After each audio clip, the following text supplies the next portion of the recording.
And whenever difficult times, evil times, calamities strikes, the true believer is patient. And Allah rewards the true believer for their patience. So that's where our life is, isn't it? It's either between getting what we wanted, a blessing, or not getting what we wanted, a loss. What happens to people is that when they get what they want, they forget God and are just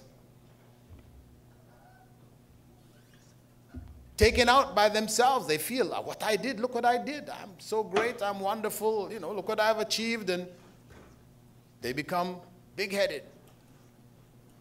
And when they lose, they have to blame somebody. It's his fault, it's this one's fault, her fault. And when they can't find anybody to blame and it ends up coming back to them, then that's when they pull the gun out and say, okay, my fault.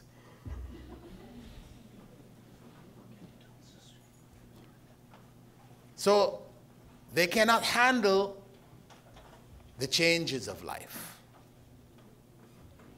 That consciousness of God gives them that even keel. It's not to say that we don't, have some difficulty in both circumstances. True believer, sure. As human beings, they will have difficulties.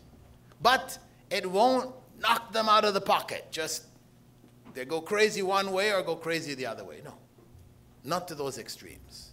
You'll be shaking a bit, but okay, get your footing again. Shaking a bit, but get your footing again.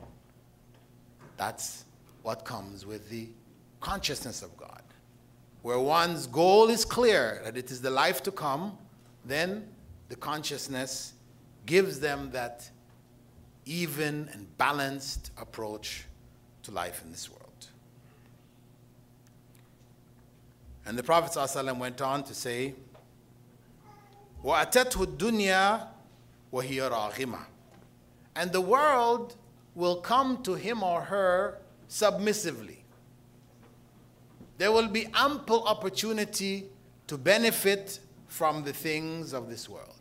It will be there, just open for him or her. But of course, they will only take from it what is necessary. Not go crazy, since it's available, I'm going to try and grab everything that I can. No. They will take from it what is in fact really necessary. So, in prioritizing what comes first, whether it is the world that we live in and the things of this world, or it is the world to come, the akhirah, one or the other, it is clear from this instruction, this guidance of the Prophet, may God's peace and blessing be upon him, that what comes first should be the akhirah, the world to come. The second point, in terms of our planning, requires us to determine what are the prerequisites to succeed in this goal, the goal of the life to come. The basic prerequisites was given by God to Adam, the very first human being created, himself and his wife, Eve. They were given Islam. Islam is the basic prerequisite to be successful in this life as well as the life to come. And that is why all of the prophets of God, the true prophets of God, they had only one religion. As there is only one God, one world, and he has created one set of human beings, this thing we call races and tribes and nations, etc., these are non-critical distinctions, characteristics which are not primary, they're very secondary things. We are one race, the human race. There is no Negroid, Caucasoid, Mongoloid, and that is all nonsense. The stuff people made up. We are one race, the human race. That's the reality. And as such, God gave human beings one religion. No need to give a bunch of different religions which contradict themselves, this one saying this and that one saying that and the other. No, this is not from God. This is from human beings. They changed the teachings of the prophets. They're the ones who modified the messages to suit their own desires or intentions, etc. So there was only one message, Islam. All prophets of God were Muslims. So, knowing that Islam is the prerequisite, then we have to look at the various requirements of Islam. Islam has 5 pillars in terms of practices, and it has 6 pillars in terms of faith, pillars of faith. We have to determine, looking at the practices, which one should be first, which one is primary. And of course, the most primary one is Salah. It is the 5 times daily prayer. That is most primary. That is most critical. That is the link between the human being, and God. So that is the one which we have to focus on the most and make sure it is in place. Because everything else after that depends on it.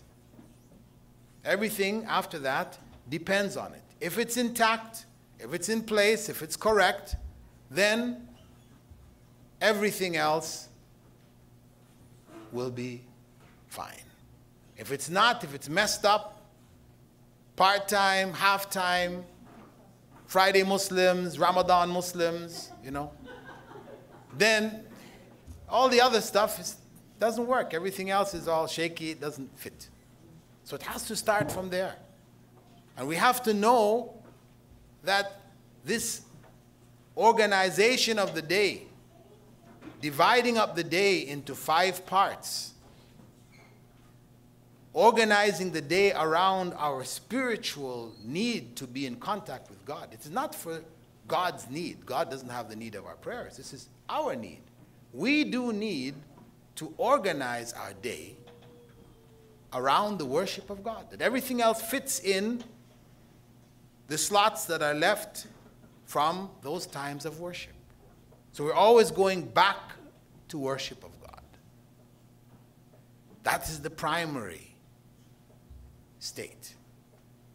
So knowing that, then that's what we have to work on. I know some people will say, well, non-Muslims say, well, we pray to God when our heart feels God. So we turn and we pray to Him, and we really into that prayer because, we're thinking about God. That thing is there, so the link is there. But you Muslims, you pray like robots. 5 times in a day. Get up in the morning, pray. Midday, pray. Afternoon, pray. Sunset, pray. Before you go to bed, pray. Where's the heart? Well, we say, yeah, it sounds reasonable. That it's good to pray to God when everyone feels that good feeling. It's good to do that too. But if that's the only time we pray to God, and we don't get that feeling today, then we don't pray today. If we don't get that feeling this week, then we don't pray this week. Then this month. Then a year. And years will go by, we don't pray until what happens? calamity strikes,